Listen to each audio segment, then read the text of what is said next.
What he had feared finally came to pass. He could no longer tell which path led home. The snowfall had shown mercy only briefly, but it had been more than enough to erase every trace of the road back. And to make matters worse, the low growls of wolves had begun to echo around him. He quickened his pace. Direction no longer mattered.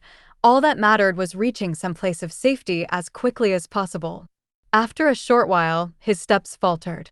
From behind the trees ahead, 2 or 3 wolves emerged slowly, padding forward with soft growls. Fear surged through him instantly.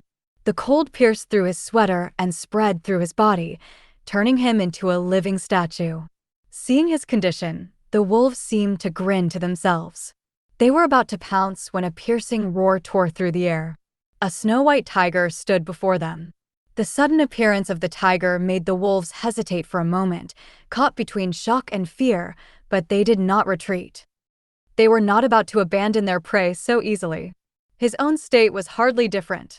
He still hadn't moved an inch, yet with the tiger's arrival, along with fear, a strange sense of safety took hold of him.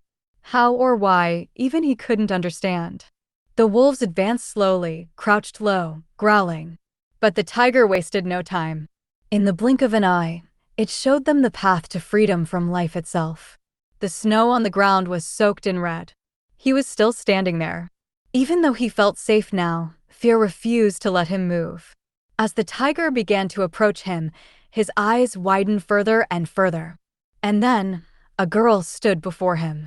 The red stains on her hands made it unmistakably clear she was his protector. "Come, let's go home." He said nothing. He quietly followed her. Her words echoed in his mind, "I will always protect you," words he had once accepted with a laugh.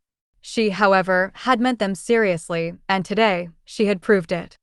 Yet, she had never spoken a word about this form of hers.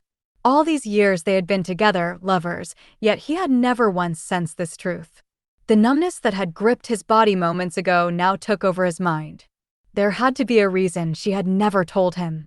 No matter how many forms she possessed, he loved her with all his heart.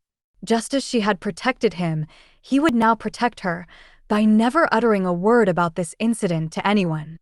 He took a handkerchief from his pocket, stepped closer, and gently wiped her hand. Once it was clean, he held it tightly, and they walked on together.